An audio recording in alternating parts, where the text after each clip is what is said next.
Gente interessante compartilhando experiências extraordinárias. Um olhar diferente sobre temas do nosso cotidiano, na perspectiva de quem tem muito o que dizer. Leve, reflexivo e inspirador.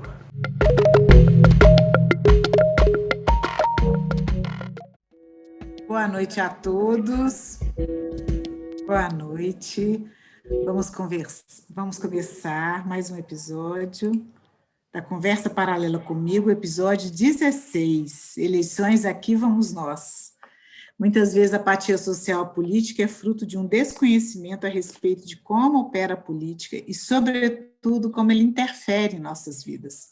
Aqui vamos tratar de tudo isso, de representatividade, de democracia, de eleição, em toda a sua essência. E nas palavras do Marcelo Gomes, nosso convidado, mais um pleito eleitoral se aproxima, é hora de renovarmos ou mantermos no poder aqueles em quem acreditamos e que podem ser os representantes de nossos anseios. No país, muitos ainda indagam para que votar e para que política. Muitas de nossas decisões, a princípio de cunho pessoal, na verdade são frutos de escolhas políticas. Você já pensou nisso? É isso, não é, Marcelo? Nessa conversa, vamos falar de política de uma maneira que você escolhe. Vamos aproveitar que estamos aqui num fórum mais íntimo e podemos construir juntos, pelo chat, essa nossa conversa. Podemos falar sobre como funciona o sistema político e como somos atingidos por ele. Podemos conversar ainda sobre nossa participação cidadã, sobre o que faz um vereador e um prefeito na cidade e as maneiras de fazer valer nossa voz, além das formas de acompanhar o que nossos políticos têm feito. Queremos entender um pouco mais do assunto e nos prepararmos adequadamente para mais esse desafio, não é isso? Então, vamos juntos. E juntos com Marcelo Gomes, que é nosso convidado da vez. O Marcelo é jornalista, foi repórter no extinto site especializado na política Mineiros Novos e Inconfidentes, e como repórter de política, hoje atua como jornalista independente, publicando artigos em sites como Brasil de Fato. É comentarista da Rádio Kairos, em Angola, na África, e atualmente é estudante de Ciências Políticas na Escola do Legislativo da Assembleia Legislativa Estadual e também estudante de Direito na PUC Minas. Boa noite, Marcelo, como vai você?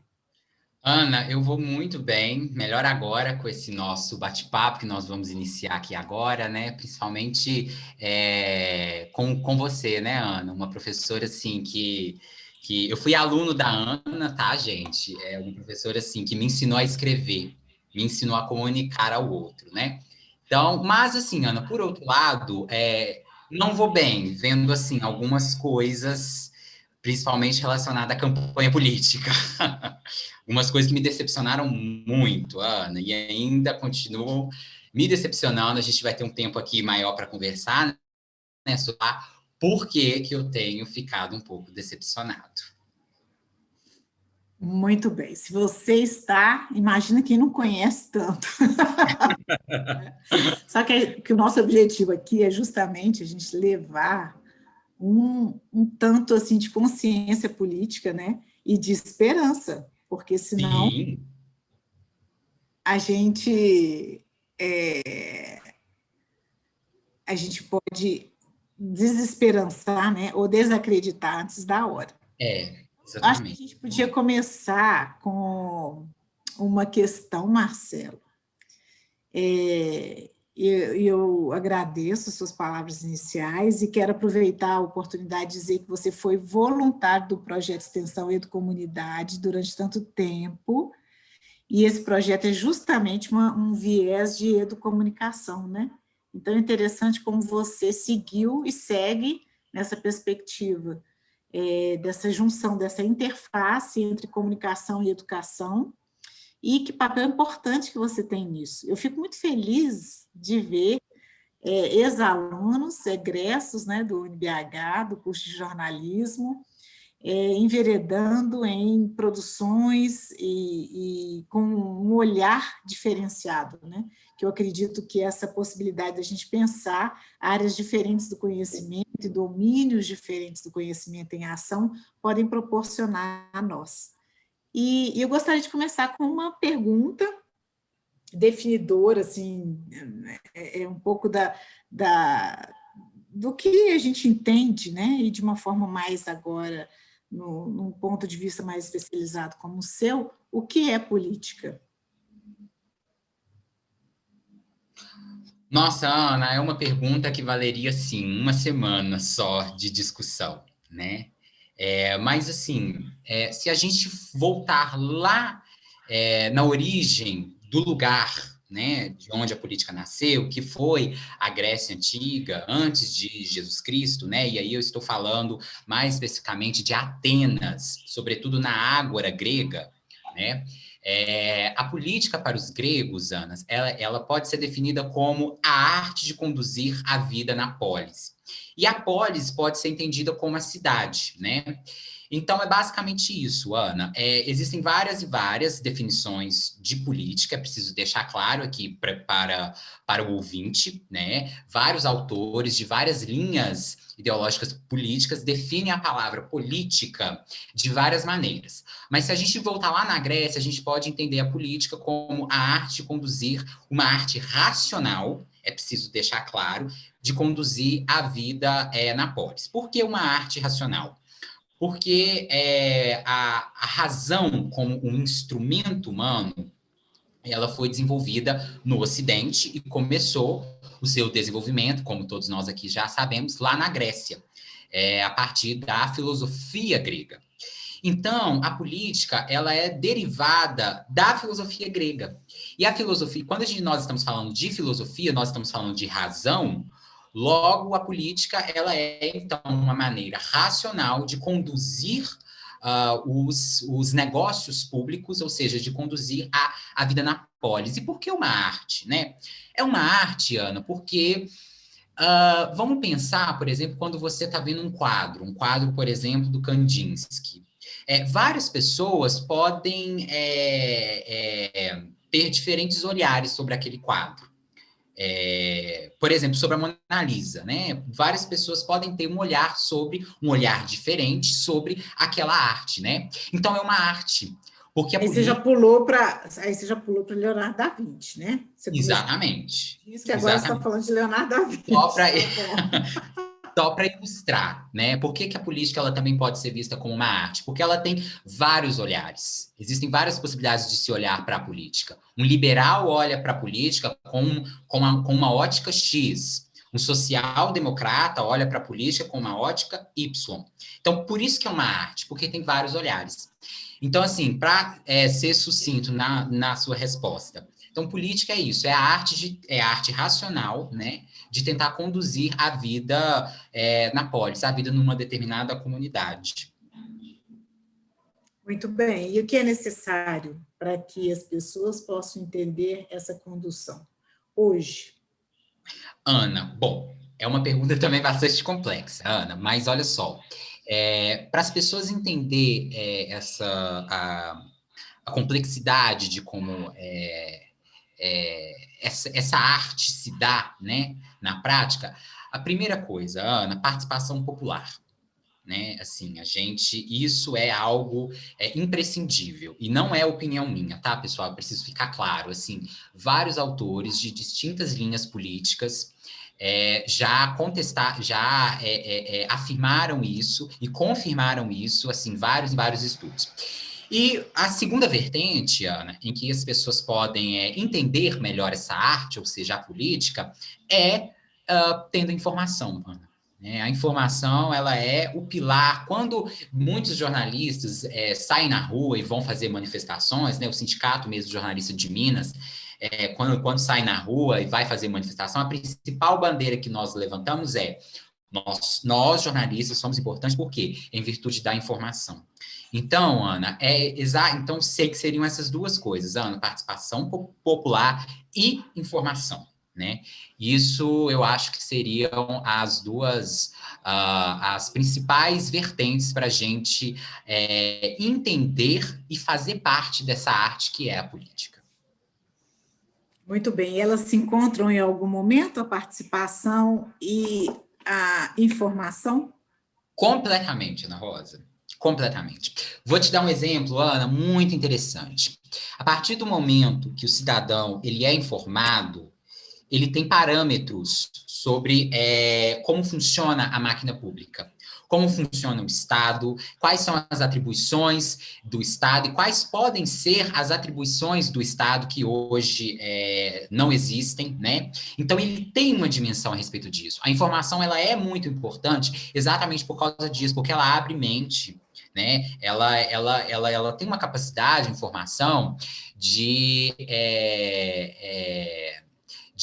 reflexão, ou seja, de levar uma espécie de um conhecimento que até então não era algo comum, né? Então, a informação, ela tem esse poder. Então, na medida em que você tem mais informações, Ana, você tem mais subsídios, Ana, para você interferir na coisa pública. Vou te dar um exemplo, Ana. As pessoas que conhecem muito sobre o orçamento público no Brasil, como é elaborado o orçamento público, quais são as etapas de elaboração do orçamento público, quem é que tem mais capacidade de interferir na elaboração do orçamento público, essa pessoa, com certeza, ela tem uma capacidade política de interferir nesse orçamento muito grande.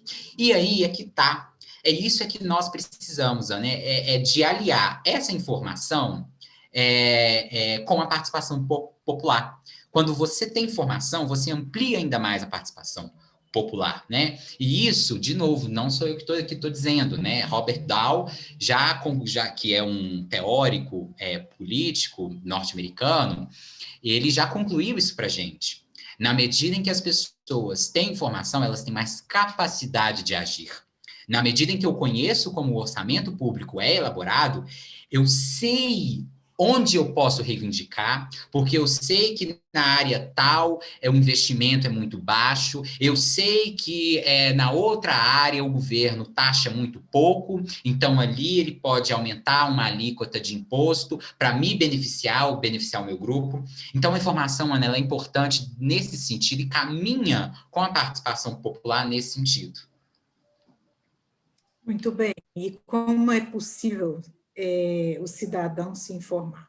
Em relação, agora vamos nos ater mais especificamente às eleições. Como é possível, em que medida isso é possível, a gente se informar sobre os nossos candidatos, as propostas, e esse acompanhamento do qual você fala para nós como sendo tão importante? Ana, então, a principal maneira de nós nos informarmos sobre quem se coloca à baila, né? Quem dá a cara a tapa, né? Em outras palavras, para disputar uma cadeira, seja no executivo ou no legislativo, Ana, são as campanhas políticas. As campanhas políticas, elas desempenham um papel muito importante. Então, assim, muita gente critica o horário político, muita gente que critica esse tanto de bandeiraço que são feitos nas praças públicas, enfim, mas isso é muito importante, porque é a primeira forma de os candidatos se tornarem conhecidos. Mas também isso primeiramente, da parte do próprio partido e do próprio candidato. Ou seja, eu estou me candidatando, então eu vou à praça pública, eu coloco o meu nome à praça pública e digo, olha, pessoal, estou aqui à disposição. Então, essa é a primeira maneira de as pessoas tomarem conhecimento de quem disputa o cargo político, os cargos políticos. Bom, a segunda maneira parte da própria pessoa. Né? Se a pessoa está realmente afim de querer votar em alguém, primeira coisa, ela pode acessar os sites dos partidos políticos, ver quem está disputando, verificar um pouco das propostas, aliás, que eu não chamo de propostas, que eu chamo de metas. Quais são as metas que aquele candidato quer atingir na minha cidade, no meu estado, no país como um todo, né? Então é isso, né? Ah, mas e aquela pessoa que não tem tempo, né?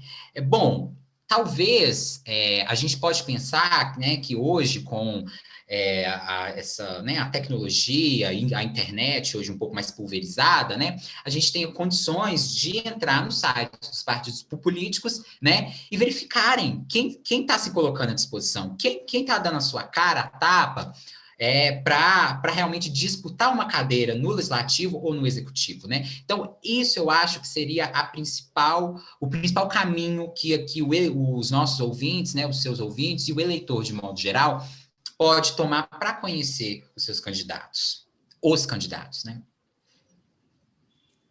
Não existe um site mais central que possa, de alguma ONG, de algum movimento social que possa trazer de uma maneira única, em um só lugar, essas informações? Ana, olha só, eu particularmente, especificamente sobre campanha eleitoral, eu não conheço, entendeu? É uma coisa que eu realmente tenho até, assim, uma certa crítica. Existem realmente movimentos que se empenham nisso, mas são movimentos que não trazem o todo, que trazem geralmente os candidatos do grupo deles, né? Não são todos os candidatos e tudo mais, não tem as informações Sim, compiladas de todos, entendeu? Pode entendi, até ter, tá, Ana Rosa? Mas eu, particularmente, eu desconheço. entendi. Não tem essa oportunidade, talvez, de uma amplitude de todas as vozes. Seria interessante isso, né? Exatamente, Seria exatamente. interessante que cada um tivesse um espaço, e nesse espaço, padrão para todos, se pronunciasse, se colocasse de uma maneira mais sintética, claro, né? Ela teria um número X lá de caracteres, talvez, fosse o caso, mas que as pessoas pudessem aproximar um pouco também desse cardápio, vamos dizer assim, desse leque de É, Ana, muito possibilidades. interessante isso, porque eu acho, e assim, isso é uma opinião minha, agora não é nada confirmado, assim, confirmado que eu digo assim, né, com pesquisas a respeito disso, mas uma coisa que eu particularmente eu defendo que se o sujeito quer se candidatar, seja para qual cargo for. Ok, que na hora que ele estiver fazendo o alistamento dele para se candidatar lá no Tribunal Eleitoral, eu acho que o Tribunal Eleitoral que deveria fazer essa cartela, esse cardápio. Ah, sim, sim, eu concordo. É Eu verdade. acho, sabe, Ana? Sim. Porque eles, na verdade, o tribunal já faz isso para os candidatos do executivo. Tanto é que todo mundo pode entrar lá na plataforma que chama Divulga Candi e aí verificar qual é o plano de governo dos candidatos, mas do executivo. Mas para o legislativo não tem. Será? Ana, não sei. Assim, eu sinceramente, Ana, não sei se é por falta de vontade ou se é por falta de recursos. Isso eu não sei, mas é uma coisa que eu particularmente defendo. Como é que chama a plataforma que você falou, Marcelo? Pra Assim, gente... a plataforma chama Divulga Candi, do Tribunal Superior Eleitoral. É uma Candi. isso, Candi, Como é que escreve? Cand, Candi, Divulga Candi. Por que é uma plataforma muito importante, Ana? Porque é o seguinte, é uma plataforma que mostra o perfil do candidato. É uma plataforma que mostra qual está sendo o nível de gasto de campanha, as fontes de recurso da campanha, quem é o candidato, qual que é a etnia dele, né? Ele é branco, ele se autodeclara como negro, quais são os bens dele, o patrimônio. Então, é um perfil muito interessante. Divulga Candi. Eu acredito, assim, que nessa plataforma é que deveria também constar quais são os planos dos candidatos, não apenas do executivo, mas também do legislativo, né? Mas, enfim, minha opinião. Muito bom. Nós queremos ouvir sua opinião. Marcelo, uma outra coisa que me deixou curiosa. Por que você gosta de falar metas e não propostas? Ai, Ana, agora que nós chegamos no miolo do furacão. Ana, por isso que eu tô triste. Comecei o podcast de hoje falando que eu estava triste, mas não é, mas veja bem, tá, gente? Eu quero deixar claro aqui com vocês, eu não quero ser Jornal Nacional, William Bonner, que a política é uma merda, né? Que ninguém na política presta e tudo mais, que todo político é os Antônios Palocci da vida. Não, nada disso, né? Não quero desanimar as pessoas em relação a isso. Mas por que eu disse que eu estava triste? Eu disse que eu estava triste porque hoje eu saio na rua, mesmo em pandemia, eu tenho que fazer caminhada, porque eu tenho um probleminha no coração, então eu não posso ficar muito parado. E aí, às vezes, eu ouço o rádio, vejo as bandeiras e tal, e até dei uma pesquisada a respeito disso. Ana, a maioria dos candidatos, pelo menos aqui da região metropolitana de Belo Horizonte, estão lançando propostas. Por exemplo, eu sou a favor da educação, sou a favor da paz mundial, sou a favor da luta contra o câncer. Gente, quem é que não vai ser contra a educação? Quem é que vai ser contra a educação? Quem é que vai ser contra a saúde? Óbvio, gente, se o candidato fala que ele é a favor da educação, é a mesma coisa, ele tá chovendo, sabe? Tá chovendo no molhado. Isso, você entendeu? É a mesma coisa de falar, o céu é azul, o sol é amarelo. É a mesma coisa. Isso não é, isso é proposta, assim, proposta. Qualquer um pode fazer. Até o papagaio da minha avó pode fazer propostas. Agora, metas, Ana, aí é que tá. Meta não, Ana. Meta é um objetivo que o candidato quer alcançar. E quando você traça um objetivo, Ana, você pega o papel, Ana, ou o computador, sei lá, mas você começa a fazer um diagnóstico da situação. Sim. E a verificar onde você pode intervir, de que maneira, ou seja, você detalha o caminho, você traça o caminho por onde você quer percorrer para galgar, para chegar no seu objetivo. Isso é uma meta. Então, por exemplo, eu quero investir, aliás, eu quero proporcionar uma renda básica para as pessoas mais pobres, para os menos abastados. Ok, isso, a princípio, é uma promessa. Mas como isso vai ser feito? Eu tenho visto que muita gente nessa campanha, aqui em BH tem propostas nesse sentido, muita gente fazendo propostas dessa espécie de Bolsa Família em nível municipal. Tá, ok, mas de onde vai vir o dinheiro? Quem é que vai bancar? Vai ser recurso próprio? Não, vai ser recurso da União? Vai ser recurso de emenda parlamentar? Não, nós vamos aumentar, igual, por exemplo, tem uma proposta nesse sentido em São Paulo, nós vamos aumentar a alíquota do IPTU, dos imóveis mais caros. Como é que vai ser? Isso é meta, isso é traçar objetivos. Então, eu acredito, e eu estou dando agora a minha opinião, eu acredito fortemente. O que nós temos que cobrar dos nossos candidatos não é propostas, é metas. Você quer o quê? Eu sou a favor da educação. Não, mas peraí, você é a favor da educação em que sentido?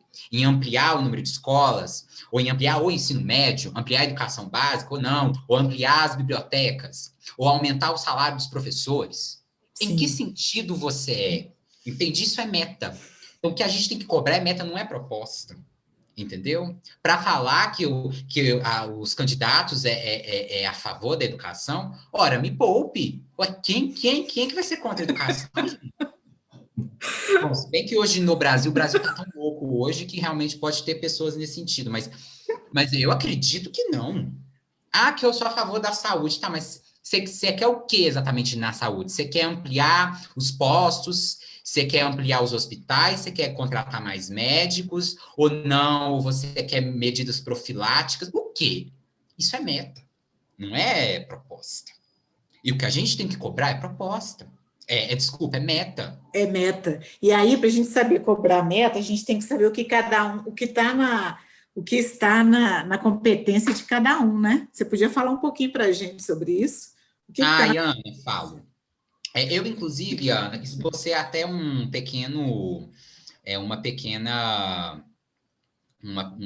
esboço mesmo aqui sobre as principais atribuições dos prefeitos e dos vereadores. Ou seja, o que faz um prefeito E o que faz um vereador, né? Bom, cada lei orgânica dos municípios define exatamente as competências dos prefeitos e também dos vereadores. O que é a lei orgânica? A lei orgânica é a Constituição dos municípios. A União, ou seja, o governo nacional, tem a sua Constituição, que é a Constituição Federal, que vale para todos os 3 níveis de governo, né? Que é a União, Estados e municípios. Os estados também têm as suas respectivas constituições e as cidades têm as suas leis orgânicas, que na verdade são as constituições municipais. Mas a competência geral, as competências gerais, perdão, de cada ente político, ou seja, do vereador e do prefeito, do deputado federal, enfim, do senador, estão previstas na Constituição. A partir do artigo 193 da Constituição Federal, estão previstas como deve se organizar, Ana, a ordem social, ou seja, está dito como deve ser a seguridade social, a educação, a ciência, a tecnologia, a comunicação social, a segurança pública, entre outras áreas. E aí, a partir do artigo 193, a Constituição já começa a definir quais são as competências, por exemplo, dos prefeitos e dos vereadores, que são os cargos que estão em disputas agora nessa eleição. Então, Ana, eu vou começar aqui falando assim, tópico por tópico, assim, vou começar pela Seguridade Social, para a gente entender quais são as atribuições que, por exemplo, os prefeitos e os vereadores têm sobre cada uma dessas áreas que compõem a ordem social. Então, vou começar pela Seguridade Social. Mas aí você está colocando prefeito e vereador junto? Como é que você está fazendo aí? Ótima pergunta, Ana. Então, essa atribuição... Marcelo. Essa atribuição é uma atribuição do município. Ou seja, ela é tanto do prefeito, tanto do vereador. Entendi. Só que o que eu estou colocando no mesmo saco? As atribuições. Eu estou colocando por quê? Porque é uma atribuição municipal, ou seja, compete aos prefeitos e aos vereadores. Só que os vereadores irão legislar e fiscalizar e o prefeito irá executar, né? Então, assim, é preciso deixar isso claro. A Constituição, ela delimita quais são as competências dos entes federados, União, Estados e municípios, e lá nos municípios é que as leis orgânicas vão decidir, né, que são as constituições municipais, que vão decidir quais especificamente vão ser as competências dos respectivos políticos. Então, por exemplo, eu vou falar aqui da Seguridade Social. Já vou até começar a falar. A Seguridade nada mais é do que um sistema de pensões e de assistência social, né? O artigo 195 da Constituição obriga que ela seja de responsabilidade da União, Estados e municípios. Então, um prefeito que promete transferir recursos aos menos abastados, né, aos mais pobres, ele pode propor isso, né? Ou um prefeito, ou um candidato a prefeito e um candidato a vereador pode propor isso? Pode propor isso sim. É a atribuição dele, porque de acordo com o artigo 195 da Constituição, a Seguridade Social é de responsabilidade da União, Estados e municípios. Ah, mas aí vem a questão. Mas o que exatamente vai fazer o vereador e o que exatamente vai fazer o prefeito? Sim. O vereador, ele vai atuar na vereança, ou seja, ele vai atuar na esfera do legislativo, na produção de leis e na fiscalização do executivo. Sim. É preciso deixar isso claro.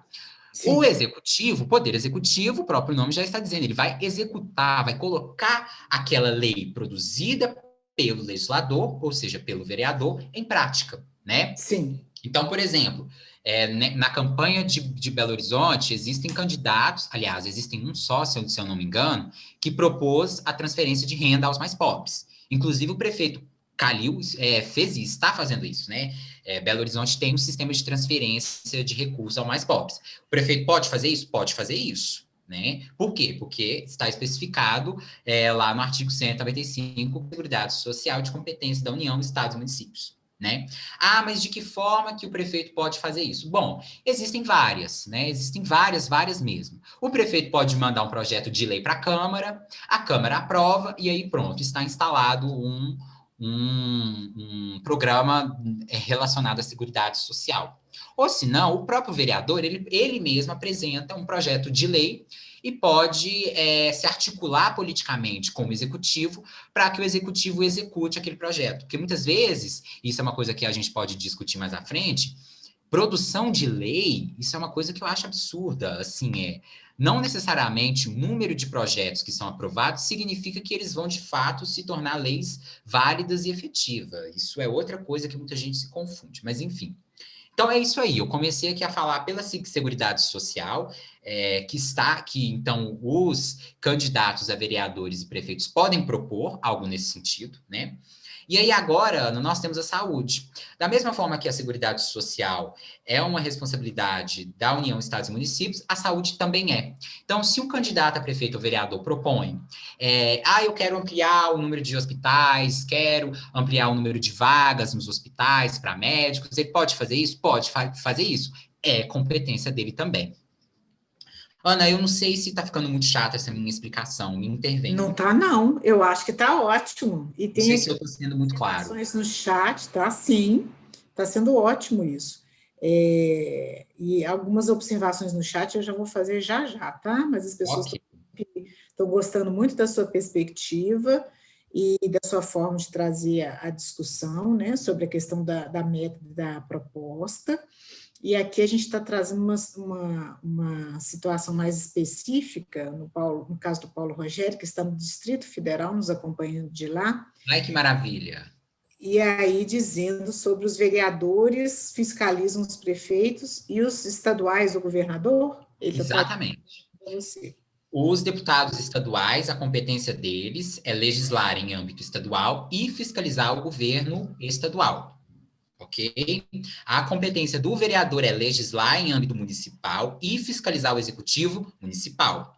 Na esfera da União, ou seja, lá em Brasília, né? Os deputados federais e os senadores fiscalizam e legislam em âmbito federal, em âmbito nacional, né? Sim. E o executivo executa em âmbito federal também.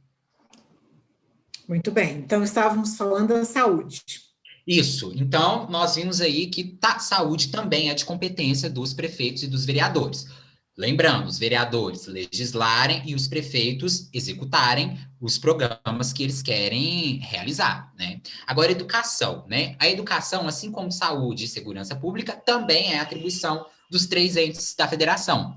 Portanto, um sujeito que se candidata a vereador propõe construir uma escola em um determinado bairro, ele pode propor isso? Pode. Porque, de acordo com a Constituição, educação é a atribuição dos três poderes. Da mesma forma que os candidatos a prefeitos também podem propor aumentar o número de escolas em determinada cidade. Isso pode ocorrer, né? Então, é atribuição disso. Agora, quer ver uma atribuição que não é de responsabilidade exclusiva, que eu estou dizendo assim, né, que tem que ser feita, a Constituição obriga, é ciência e tecnologia, né? Para o progresso científico do país, Ana, a Constituição Federal determina que o Estado brasileiro seja o indutor do progresso científico, ou seja, o governo federal. Os estados é opcional eles fazerem isso, e os municípios também é opcional.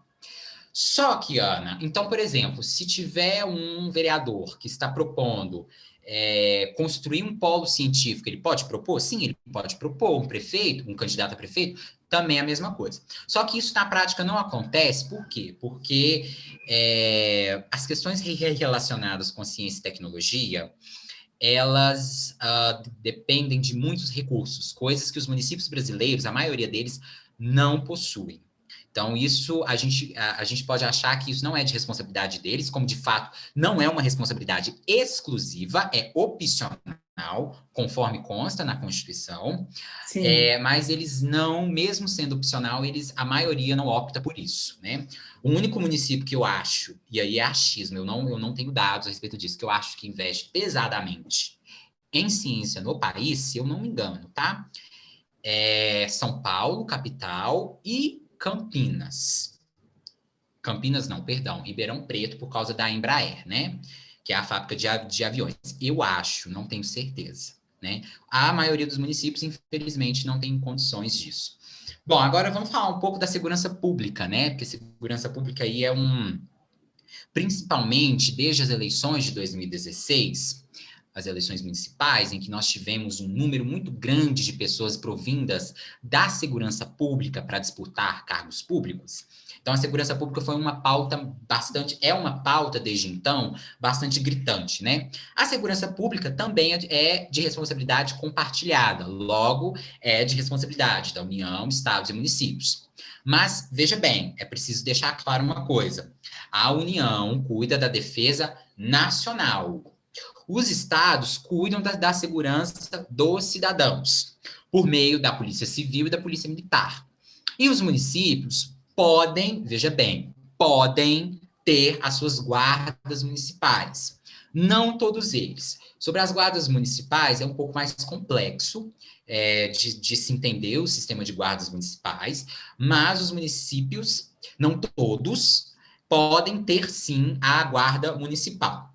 Ah, então aquele município que não tem guarda municipal, então ele depende da segurança pública que o Estado provém. Sim. Então, é aí que está uma coisa que eu também já vi muito, e agora eu vou fazer uma crítica, que é o seguinte: existem muitos candidatos a vereadores, e até mesmo a prefeitos, que prometem aumentar o número de segurança, de guardas na rua. Bom, se aquela determinada cidade não tem uma guarda, e não pode ter uma guarda municipal, em razão do número de habitantes, né? Porque uma das... Ah, sim, isso que eu ia te perguntar. Pois é, uma Das condições? Isso, uma das condições para se ter guarda depende do tamanho da população, enfim, tem outras coisas que eu não entendo muito disso. Mas uma das condições é essa. Então, por exemplo, uma cidade de, sei, 20 mil habitantes, eu imagino, ou 5 mil, eu imagino que não tenha necessidade de ter uma guarda. Logo, a segurança pública está literalmente não, né, mas praticamente nas mãos do Estado. Nessa cidade, o candidato a prefeito, o candidato a vereador pode falar que ele pode armar, que ele pode aumentar o número de guardas? Não. É uma proposta vã. Ele está mentindo para a população. Ele não pode falar isso. Por quê? Porque no caso específico daquela cidade, a segurança pública está nas mãos do Estado, então cabe ao governador. Agora, ele pode propor assim: olha, eu proponho me articular com o governador para que o governador disponibilize mais guardas aqui na nossa cidade. Ok, isso ele pode fazer. Mas ele não pode falar assim: olha, eu vou aumentar o número de policiais militares aqui. Afinal de contas, a polícia militar é um órgão estadual, não é de competência dele. Então, e isso é preciso de nós ficarmos muito atentos com isso, muito atentos mesmo. E principalmente, isso eu também já vi, mas eu vi mais na campanha de 2018, principalmente com os deputados estaduais, que eles prometem armar a população. Gente, quem define se o cidadão pode ou não portar ou utilizar arma é a União. Isso não é de competência dos estados e tampouco dos municípios. Só a União pode falar: eu vou armar os cidadãos, né? Quem pode falar isso e quem pode prometer isso e, de fato, colocar isso em prática é a União, não são os prefeitos, né? Isso não é de competência dele, né? Agora, uma coisa que é de competência deles é a limpeza urbana. A limpeza urbana é de competência municipal. Ou seja, quem pode propor iniciativas como coleta seletiva, iniciativas como a construção de cooperativas de reciclagem de lixo, são os prefeitos e os vereadores, né? E eles podem propor algo nesse sentido, porque, afinal de contas, como a Constituição bem nos diz, a limpeza urbana é uma competência municipal. Então, o candidato a prefeito que propõe coleta seletiva, ele está correto? Sim, ele está correto. Isso é uma competência municipal, ele pode fazer isso, né? A mesma coisa o transporte público. O transporte público é uma atribuição do Estado e do município, que devem prestar diretamente o transporte público. Então, o prefeito e o vereador podem propor, por exemplo, isentar os estudantes de pagarem passagem, isentar as pessoas acima de 60 anos, como já ocorre ocorrem, né? 65, se eu não me engano, como Sim. já ocorre, né? Sim. Então, eles podem propor, por exemplo, passe livre, né? O candidato a prefeito, desculpa, o candidato a vereador e também o governador e os deputados estaduais podem propor algo nesse sentido, porque conforme conforme a lei 12.500 e alguma coisa, que agora eu me esqueci, o transporte público é uma atribuição do Estado e dos municípios. Bom, Ana, essa daqui são as áreas que eu acredito serem as principais, assim, para a gente entender um pouco das competências. Eu não sei se eu Sim, fui acho que claro foi. nelas. Isso me está me fazendo pensar em algumas coisas. Tem uma contribuição aqui no chat, duas, que me levam a uma outra questão para você, que é a questão da reforma política, tá? Eu queria um pouco saber a sua opinião nesse sentido, porque nós temos mas nós vamos chegar lá. Eu só queria finalizar essa discussão que você está trazendo. Então, existem essas áreas de atuação, existem essas metas que podem ser alvo, né? Podem ser propostas, metas que podem ser propostas a partir das condições de cada de cada candidato. E o que me chama a atenção hoje nós estamos numa perspectiva digital muito avançada, pelas condições, pelas circunstâncias, pelo contexto que nós vivemos nesse ano de 2020. As pessoas estão buscando mais essa informação digital e participando mais de uma maneira digital em relação a isso, né? Então, por que será que nós ainda não temos um movimento que traz esse tipo de formação para o cidadão? Em que área um vereador pode fazer suas propostas, trazer suas metas, um prefeito pode trazer suas metas, quais são as competências de cada um nesse sentido, e a gente entender um pouco mais da proposta de cada um, das metas que cada um está trazendo, e das possíveis parcerias, porque quando você diz pode haver uma parceria, por exemplo, de uma guarda municipal possível de ser implantada, ou uma ação na parte de segurança pública entre governo e município, não é isso? Existe uma escola do legislativo, por exemplo, e você está nos dizendo que você participa dessa formação da escola do legislativo.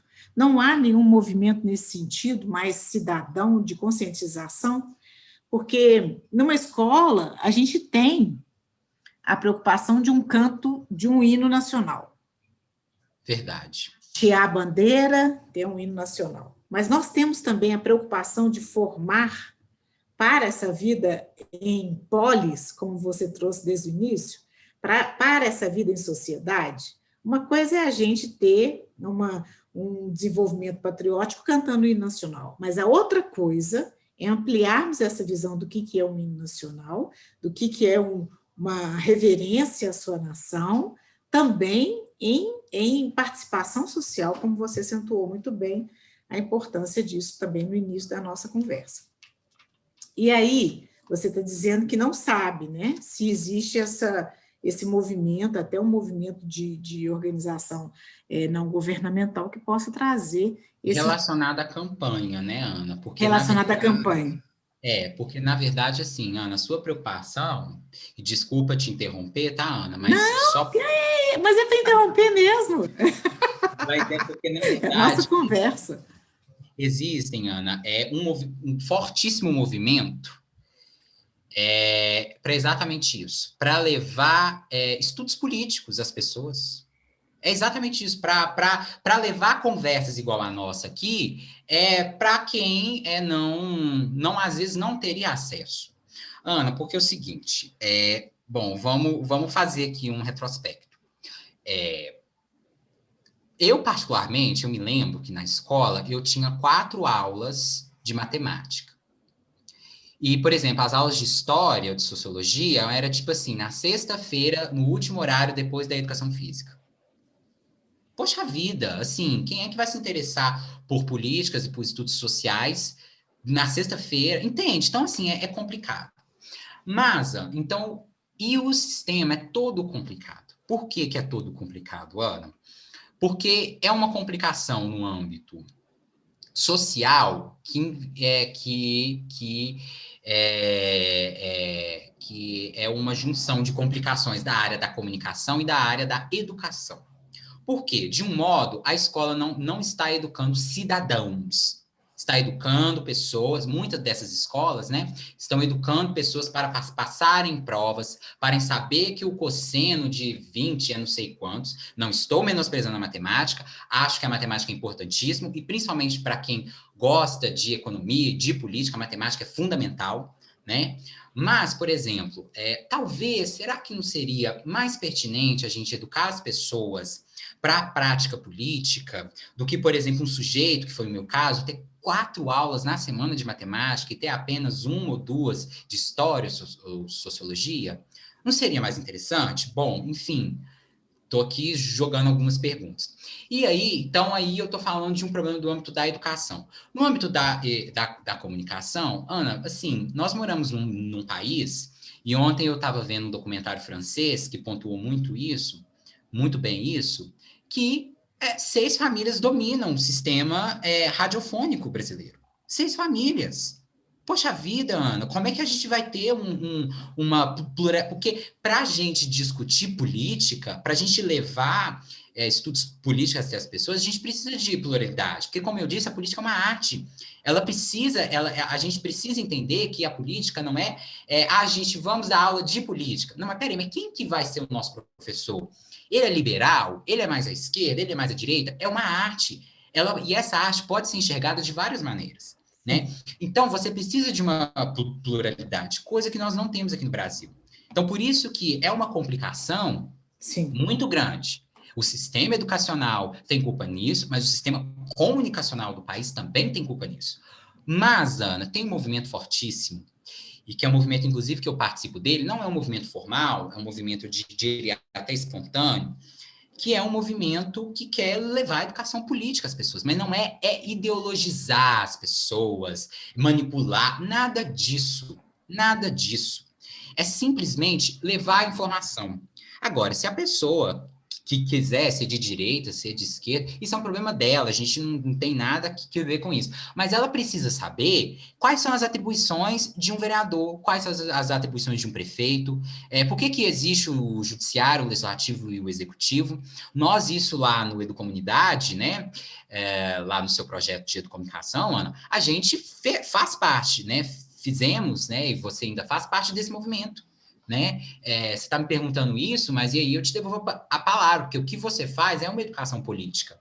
Assim, a gente tem, eu me lembro, né? A gente ia nas escolas para discutir o que é o judiciário, o legislativo, o executivo, e tem várias ONGs nesse sentido. Eu cito aqui, por exemplo, a Oxfam. A Oxfam é uma organização assim que eu recomendo todos lerem os relatórios da Oxfam, que são relatórios assim extremamente pertinentes no campo econômico.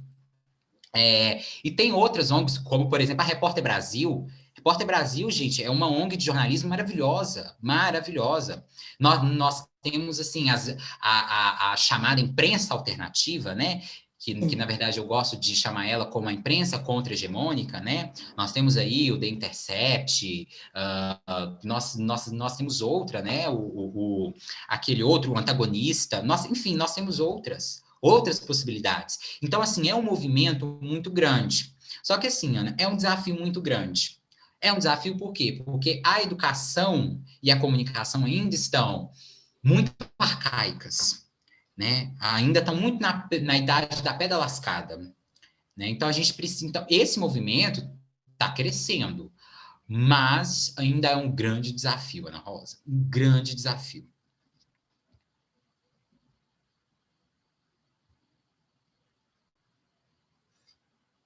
Ana Rosa?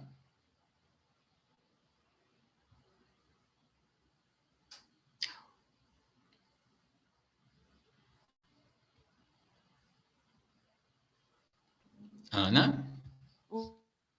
Oi, ok. Achei Então, que... estava falando sobre questão... Ok, Marcelo, estou te ouvindo. Você me ouvindo? Estou. Ah, então tá. Então, a gente estava falando sobre isso, sobre essa questão da comunicação mais arcaica, né? É interessante entender aqui, e aí eu vou chegar no ponto, a gente está com o nosso tempo bem reduzido aqui agora para discussão, é uma pena, Ai, né? misericórdia. A gente podia ficar discutindo bastante coisa. Então, olha só, vou trazer 2 pontos aqui. Sobre a questão da reforma política. Você acha que em algum momento isso beneficiaria o que a gente está chamando, né, desse movimento de formação generalizada para eleições, para uma vida política mais atuante, né? E eu vou trazer dois comentários para isso, tá? E você escolhe aí o caminho que você quer discutir um pouquinho sobre o que você entende por essa reforma política e onde você acha que isso tem a ver com as eleições. A Patrícia está dizendo que alguns candidatos nem sabem de suas atribuições, estão correndo para preencher vagas dos partidos e outros fins. E o Guimarães está dizendo aqui, eu sou funcionário público estadual e acho um absurdo usarmos leis que foram criadas em 1948, 1952, dentre várias outras. Na sua opinião, essas leis que foram criadas há 70 anos não estão ultrapassadas? O legislativo não estaria inerte em relação à atualização dessas leis? Ana, vou responder as duas perguntas de uma maneira bem sucinta. E eu, inclusive, realmente eu li aqui o comentário dessa pessoa, o último, eu achei muito interessante, né? Esse que está falando que é servidor público. Eu vou começar, inclusive, por ele. Qual é o nome dele mesmo? Guimarães. Ah, tá.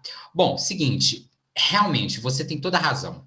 As leis são assim, para mim, essas leis foram feitas no século XIX até, porque são muito ultrapassadas, principalmente na área da segurança pública. A gente ainda tem leis que, assim, são leis extremamente desatualizadas, que não acompanharam caminhar aí da sociedade brasileira. Então, assim, realmente isso acontece muito. E é, sim,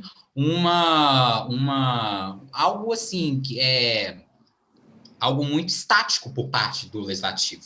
O legislativo, infelizmente, é lacunoso nessa forma, né?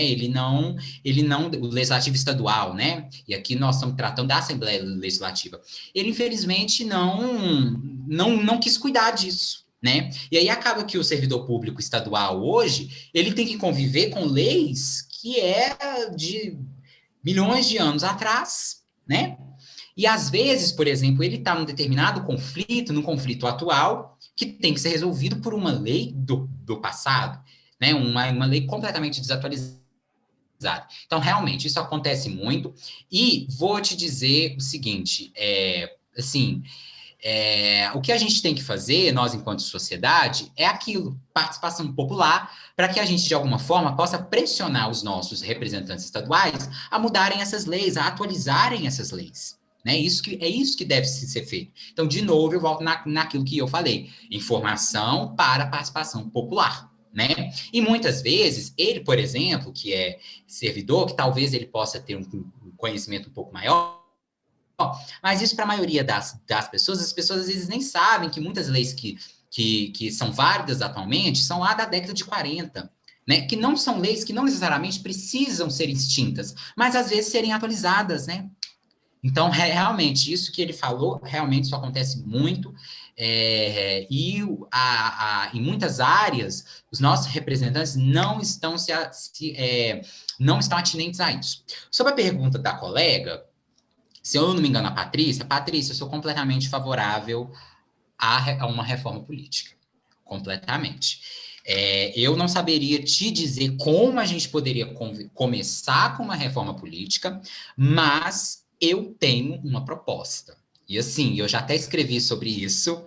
E aí, Ana, eu vou dizer aqui qual é a minha proposta. Bom, a minha proposta é o seguinte: existe uma instituição, um instituto político em várias constituições. O Equador já tem isso, o estado da Califórnia, nos Estados Unidos, já tem isso, a Bolívia não, desculpa, a Venezuela tem isso, que se chama RICOL. RICOL é um instituto político que vem do direito anglo-saxônico e que, na verdade, nada mais é do que a revogação de mandatos. Ou seja, aquele sujeito que se candidatou a prefeito, a vereador, venceu. Mas ele venceu com determinadas propostas. Por exemplo, propostas de habitação popular, de transferência de renda aos mais pobres e tudo mais.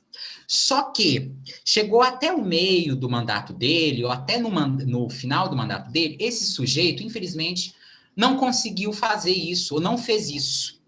Eu proponho que nós instalemos aqui no Brasil o recall, a revogação de mandato. Ora, se você chegou no meio do seu mandato e não conseguiu fazer nem metade daquilo que prometeu, daquelas suas metas estipuladas, ora, então você tem que sair do mandato, porque afinal de contas você não está me representando, né? Você talvez possa estar representando outros interesses, mas não os interesses meus, porque eu votei em você como uma plataforma X. E você se enveredou a fazer uma plataforma Y.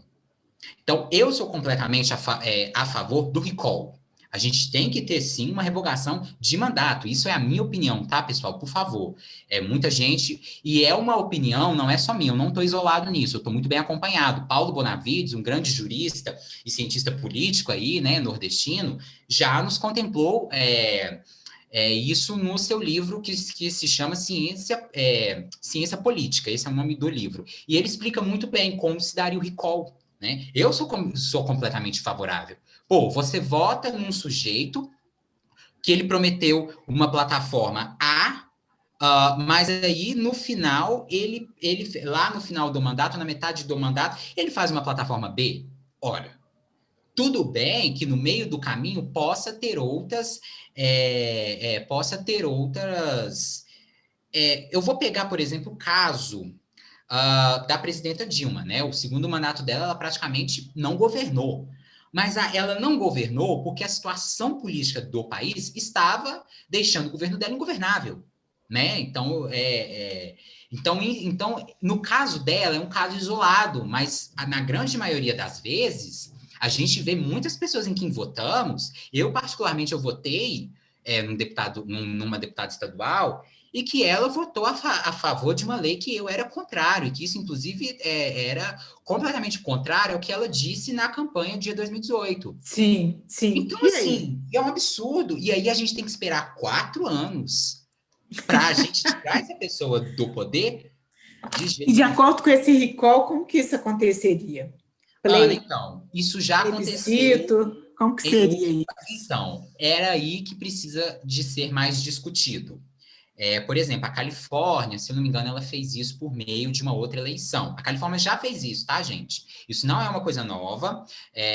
O Equador já instalou isso. A Venezuela já instalou isso. E eu acho que isso é um mecanismo fundamental, um mecanismo muito ausente na nossa democracia, que poderia fortalecer, sim, a nossa democracia. Eu acredito muito nisso, sabe? Mas, bom, e como é que isso poderia se dar na prática? Eu acho que por meio de uma nova eleição, por exemplo, né? E o que eu defendo, na verdade, é o recall acompanhado da accountability. Ou seja, o que é a accountability? A accountability é a prestação de contas. O sujeito tem que dar cotidianamente prestação de contas do que ele fez, para os cidadãos terem ciência do que foi prometido, se foi efetivado ou não, e os cidadãos, no meio do mandato, decidem: olha, fulano, você não fez, vamos te retirar. Entendeu? Eu sou completamente favorável a isso, porque, principalmente em Brasília, é muito comum muitas pessoas se elegem, por exemplo, com plataformas de esquerda e acabam indo para a área de direita, por exemplo. Não estou falando que isso é bom ou que isso é ruim, mas, poxa, ela se elegeu num partido de esquerda, Sim, ou no sim. de direita e foi para esquerda, enfim.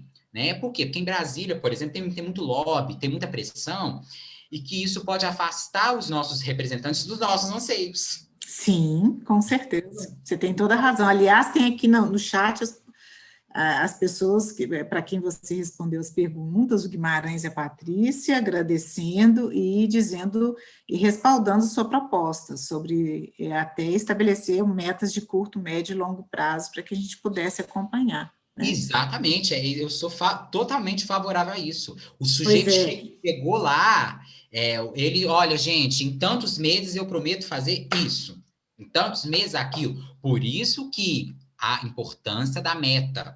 Não é proposta, gente, é meta, gente. A meta, ela é importante, porque a meta, ela te coloca um prazo, um objetivo. E te coloca também a ideia de um resultado, né? Um resultado, exatamente. Você tem uma Ótimo. meta e você tem um resultado, uma análise dos resultados parciais e finais. Isso.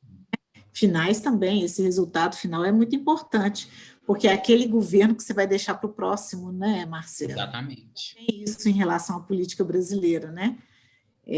O que foi feito de positivo e não ter dívidas que possam ser assumidas por outros governos e que inviabilizam muitas das propostas desses governos, né? Exatamente pelo governo anterior, por exemplo. Isso mesmo, Ana. Marcelo, nosso tempo acabou, você acredita nisso? Ana, eu não tô querendo acreditar. Eu gostaria que você desse uma palavra final sobre algo que você acha que seria interessante a gente acrescentar nessa discussão para a gente fechar o nosso momento de hoje, mas tendo oportunidades, quem sabe, próximas da gente conversar mais sobre esse assunto. Agradeço demais a sua participação, seu entusiasmo, sempre admirei muito seu entusiasmo por essa área, e você está assumindo uma responsabilidade, viu? Com todo De prazer. comunicação. Com Com essa todo. comunicação. Você sabe a importância disso e como isso é definidor, né, do nosso momento. Hoje acho que a gente está bem, assim, de uma forma geral, né, pelas circunstâncias que vivemos, um pouco desanimados, né, com todos esses desafios que a gente tem, permanentes, e mais um, que é a eleição, acredito que seja um desafio importante, mas a gente partir dessas metas, né, desse entendimento das metas, é algo muito crucial. Então, o que você diria para nós, para a gente terminar? Bom, ouvintes da Ana, eu acho o seguinte: não fiquem felizes se os jornais nacionais da vida digam a vocês que política é uma merda e que que todo mundo que está em Brasília rouba. Gente, isso é uma mentira deslavada. Não é assim. Muitos ali, eu falo isso porque eu já trabalhei como repórter lá nos Novos Confidentes. Eu já trabalhei diretamente no parlamento, no caso, na Assembleia de Minas, e eu vi o dia a dia. Gente, eles trabalham muito, é o dia inteiro, assim, eles recebendo as pessoas. Claro, existem muitos que realmente não fazem nada mesmo, enfim, que não mereciam estar ali. Mas não é assim, gente. O sistema político brasileiro, ele realmente ele é muito carente em muitas áreas, mas, em compensação, nós somos muito avançados em também outras muitas áreas, que é o caso, por exemplo, da participação popular. Eu não sei se você sabe, mas o professor Leonardo da Vinci, do Departamento de Ciência Política da UFMG, pesquisa muito sobre a participação popular aqui no Brasil. Nós somos, por exemplo, um dos pioneiros na implementação do orçamento público participativo, ou seja, as próprias pessoas fazendo orçamento. Isso é uma coisa maravilhosa. Né? Então, assim, nós temos o nosso lado negativo, sim, mas também nós temos aquilo que devemos valorizar, né? Bom, como de última aqui que eu deixo para as pessoas. Gente, acompanhem os legislativos.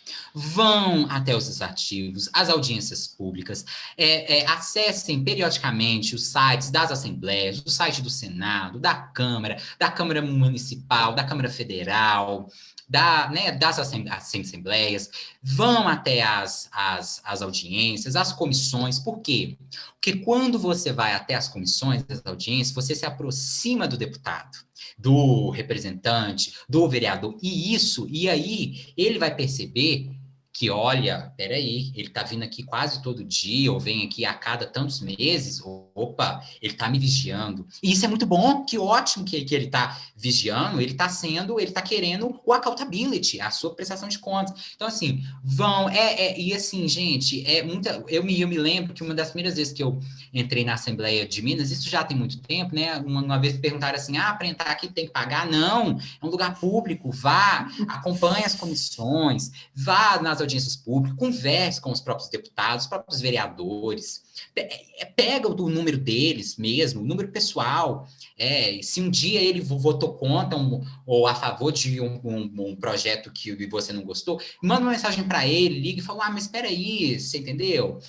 tem alguma coisa errada aqui na sua plataforma, você prometeu A, mas está fazendo X, né? Interessante isso, Marcelo, porque há um tempo atrás a gente achava que isso era uma distância muito grande entre o candidato e a sua representação, né, o cidadão. E hoje, percebo, nas últimas eleições para governador, junto aos eleitores, né, conversando com os eleitores nos pontos de votação. E isso pode ser permanente, né? Porque mesmo que a gente não possa presencialmente nesse momento partilhar disso, a gente tem outras possibilidades de se aproximar, como a gente está fazendo agora. Exatamente. Né? Exatamente, Ana. Exatamente. Como a gente. É uma pena, assim, Ana, é uma pena. Assim, a gente. Não, aliás, não é que é uma pena, né? É um trabalho de formiguinha, né? Né? E, enfim, e às Mas vezes. Que é necessário, né? Mas necessário, fundamental. E é muito importante a gente pensar nessa representação política desde os grêmios e os representantes de turma, por exemplo. Né? Sim. Os projetos nas escolas. Quando você constrói projetos em turmas, as turmas percebem a construção de um projeto e vão ter que fazer isso, que existem metas a serem cumpridas, existe um cronograma, existem os resultados parciais, a análise dos resultados finais. Então, até a proposta pedagógica, ela pode ajudar nessa consciência cidadã, né? Porque, afinal de contas, nós agimos por meio de propostas, né? E de projetos. E de projetos, exatamente. Pois é, Marcelo, quero te agradecer mais uma vez nesse dia de feriado, né? E a gente poder conversar aqui. Quero agradecer a todos vocês que estão conosco, que estiveram conosco nesse momento, e desejar que a gente tenha essa fé, né? Que a gente, ainda que em alguns momentos a gente se sinta bem frustrado, né? A gente possa continuar acreditando e tendo esse tipo de ação que você está fomentando aí e que é tão importante. Sucesso para você na sua carreira. Obrigado, Ana. Fé nela, tenho muita fé nela. Ai, que ótimo, Ana. Ótimo. Deus. E eu agradeço mais uma vez a sua participação aqui conosco, a sua disponibilidade e generosidade da partilha.